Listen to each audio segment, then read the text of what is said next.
मैं तो आरती उतारू रे सरस्वती माता की।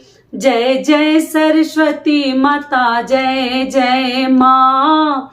जय जय सरस्वती माता, जय जय माँ।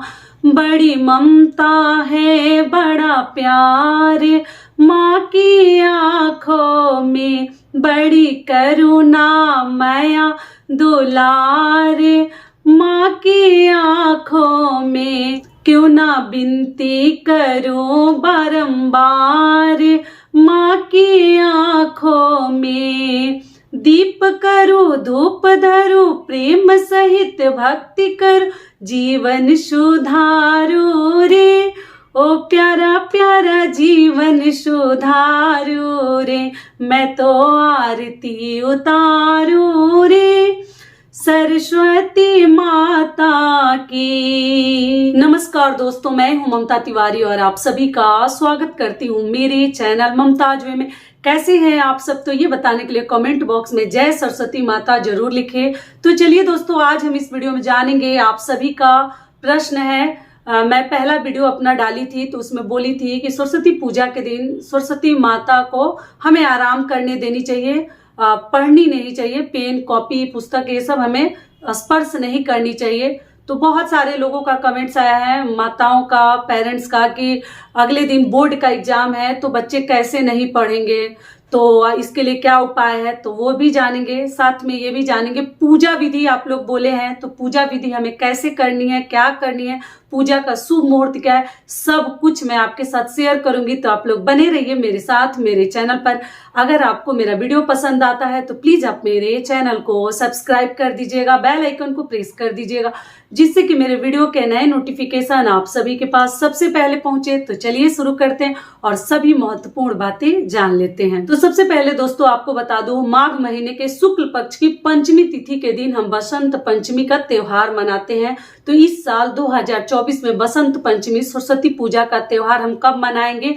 14 फरवरी को। दिन क्या है? बुधवार। बुधवार के दिन हम सभी नियम पूजा पाठ जितने हमारे घर के मतलब शुभ कार्य हैं उस दिन हम कर सकते हैं। आपको ये भी साथ में बता दूं कि सरस्वती पूजा के दिन आप किसी भी प्रकार के शुभ और मांगलिक कार्य कर सकते हैं, क्योंकि अबूझ मुहूर्त माना जाता है। इसमें पंचांग दिखाने का कोई नियम विधि नहीं है। आप कोई भी शुभ कार्य अगर सोच रहे हैं, कुछ नया करने का सोच रहे हैं, तो आप लोग सरस्वती पूजा के दिन, बसंत पंचमी के दिन 14 तारीख को, 14 फरवरी को, दिन क्या है? बुधवार के दिन कोई भी नया कार्य का शुभारंभ कर सकते हैं या कोई नई चीज अपने घर में ला सकते हैं, या विवाह शादी से संबंधित कोई भी कार्य आप कर सकते हैं।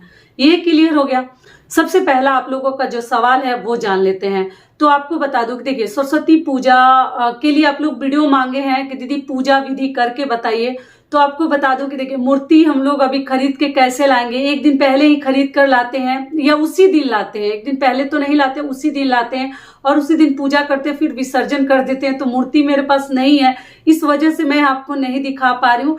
ऐसे कोशिश करूंगी, फोटो तो नहीं रखी हूँ, मूर्ति से ही हम लोग करते हैं। और मैं आप सब कुछ ऐसे आपको बता चुकी हूँ कि मूर्ति अगर आप लोग भी चाहें तो देखिए, जिनके घर में विद्यार्थी हैं उन्हें जरूर सरस्वती पूजा का त्योहार मनानी चाहिए, पूजा पाठ करनी चाहिए और मूर्ति आपको जरूर रखनी चाहिए, या फोटो प्रतिमा से भी आप लोग पूजा कर सकते हैं। तो आप लोग को बता दूं कि सब कुछ बता चुकी हूँ कि मूर्ति खरीदते समय आप लोग खड़ी मूर्ति ना खरीदे। सरस्वती जी का बैठे स्वरूप में आपको खरीदनी है, बैठे हुए आसन में। और आप ध्यान रखिएगा, बहुत बड़ी मूर्ति ना खरीदे, छोटी सी ही मूर्ति खरीदिएगा। बिल्कुल हाइट कम होना चाहिए। आप चाहे तो सालों भर रख सकते हैं, हर घर के नियम थोड़ा सा अलग है। कई लोग 1 साल रखने के बाद विसर्जन करते हैं और कई लोग जो है मतलब पूजा पाठ हो जाने के बाद 1 दिन के बाद या दूसरे दिन के बाद तीसरे दिन विसर्जन कर देते हैं। तो आप अपने घर का नियम देख लीजिएगा। तो इसलिए मैं खरीदी नहीं हूँ, फिर भी मैं आपको डिटेल में सब कुछ बता दे रही हूँ। तो देखिए, सरस्वती पूजा के दिन नियम विधि है कि सुबह सवेरे हमें उठ जानी चाहिए और घर में जो भी हमारे जो हम लोग नित्य कार्य करते हैं, झाड़ू पोछा बर्तन जो भी साफ सफाई है आप लोग कर लीजिए। गंगा जल का हो सके तो आप लोग छिड़काव भी कर सकते, किसी भी शुभ दिन पर करनी चाहिए अगर आपके घर में गंगा जल है तब, ठीक है।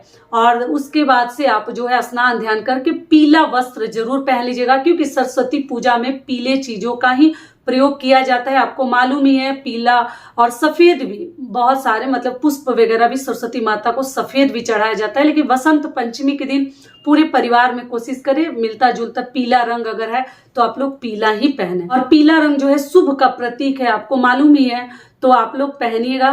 और उसके बाद से देखिए बच्चों से जरूर उस दिन पूजा करवाइए। जितने मतलब एकदम जो है ना समझ बच्चे हैं, एकदम छोटे से हैं, बिल्कुल समझदार नहीं है, तब तो माफी है। लेकिन थोड़ा सा भी अगर समझदार है तो उनके हाथों से एक पुष्प तो जरूर माता के चरणों में चढ़वा दीजिए, नहला धुलाकर या वस्त्र बदल कर। छोटे बच्चे हैं तो ज्यादा नहलाने की भी जरूरत नहीं है, ध्यान देकर समझदारी से काम लीजिएगा।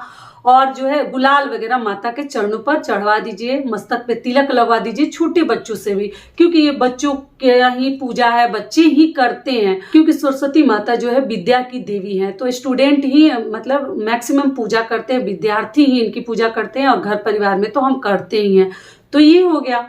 उसके बाद से आपको बता दूं, देखिए आप एक चौकी रखकर भी पूजा कर सकते हैं, स्थापित करके। पूजा विधि पहले बता दूं।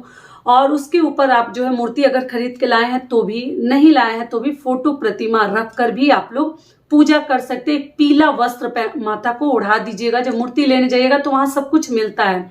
और कई लोग जो है, देखिए मैं एकदम साधारण विधि से पूजा करती हूँ, बहुत सारा मतलब नहीं करती। अगर आप लोगों को कलश वगैरह रख कर पूजा करनी है, जैसे यहाँ पे ना डाब बोला जाता है, कच्चा नारियल मिलता है, उसमें हरा रंग का डाब रहता है, तो वैसा भी आप कलश स्थापना करके भी माता की पूजा कर सकते हैं, धूप अगरबत्ती दीप वगैरह प्रज्वलित करके। और साधारण विधि से आपको बता दूं कि पीला वस्त्र माता को ओढ़ा देनी है। पहले गंगा जल का छिड़काव कर लीजिए, हाथों में पुष्प लेकर आप लोग संकल्प कर लीजिए, अपना नाम गोत्र ये स्थान वगैरह बोल दीजिए और पूजा प्रारंभ कर दीजिए संकल्प लेकर। और बच्चे अगर कर रहे हैं तो बच्चे भी अपना नाम लेकर, और सबसे पहले माता के चरणों के पास हमें फूल समर्पित कर देनी है। उसके बाद से उनको वस्त्र ओढ़ाएंगे। ओढ़ाने के बाद जो है आप जैसे आप लोग सिंदूर तो लगाते ही हैं, लेकिन गुलाल जरूर खरीद लीजिएगा, क्योंकि पहला होली उसी दिन कहा जाता है, वसंत पंचमी के दिन। तो आप जो है गुलाल आप लोग जरूर मतलब माता के चरणों पर भी चढ़ा दीजिएगा, और सर मतलब तिलक भी माथे पर लगा दीजिएगा। और जो है आप फल में बेर माता को जरूर चढ़ेगा, बेर चढ़ाया जाता है सरस्वती पूजा में। और उसके बाद से आप कोई भी फल फ्रूट, केला सेब संतरा जो चाहे चढ़ा सकते हैं, लेकिन बेर जरूर चढ़ेगा। जैसे कि गणेश जी की पूजा में बेर का बहुत अधिक महत्व है, ठीक उसी प्रकार से बसंत पंचमी में भी बेर चढ़ाया जाता है। और धान की बाली, तो बहुत सारी बहनें मेरी पूछे दीदी गेहूं की बाली चढ़ा सकते हैं, या आम का मोजर जो होता है ना, जो अभी छोटे छोटे आम में आते हैं, जो फूल आते हैं, फल आते हैं, वो मोजर चढ़ा सकते हैं। तो जी आप किसी भी प्रकार की मतलब बाली चढ़ा सकते हैं, या आम का मोजर भी चढ़ा सकते हैं। सरस्वती माता को यही सब चीजें हम चढ़ाते हैं। ये क्लियर हो गया। और उसके बाद से पुआ अपने घर में जरूर बना लीजिएगा आप लोग। मीठा में पुआ ही बनाया जाता है, क्योंकि होली के दिन हम अपने घर में पुआ बनाते हैं, तो होली वाले सभी कार्य इसमें हमें करने हैं। और जल वहां पर रखकर आप जो है माता का जो भी आरती है, दीपक प्रज्वलित करके रख दीजिएगा, धूपबत्ती वगैरह जला दीजिएगा। और रखने के बाद आप जो है आचमन कर दीजिएगा। माता का जो ही आप लोग आरती जानते हैं आरती गा लीजिएगा, प्रणाम कर लेते हैं। पूजा में हुए मतलब त्रुटि के लिए, गलती के लिए क्षमा प्रार्थना कर लेनी चाहिए। और जो भी पुस्तक है बच्चों के वहां पर हमें चढ़ा देनी चाहिए। तो मैं तो एकदम साधारण विधि से इस प्रकार से पूजा करती हूँ। नारियल, गड़ी, छुहाड़ा वगैरह भी चढ़ा देती हूँ। ये हो गया। और भगवान लोगों को भी मतलब उस दिन अपने मंदिर में भी हम यही सब चढ़ाते हैं। और जो कलश रखेंगे वो जो है, कलश कैसे स्थापित करते हैं आपको मालूम ही है, क्या क्या उसमें डालते हैं।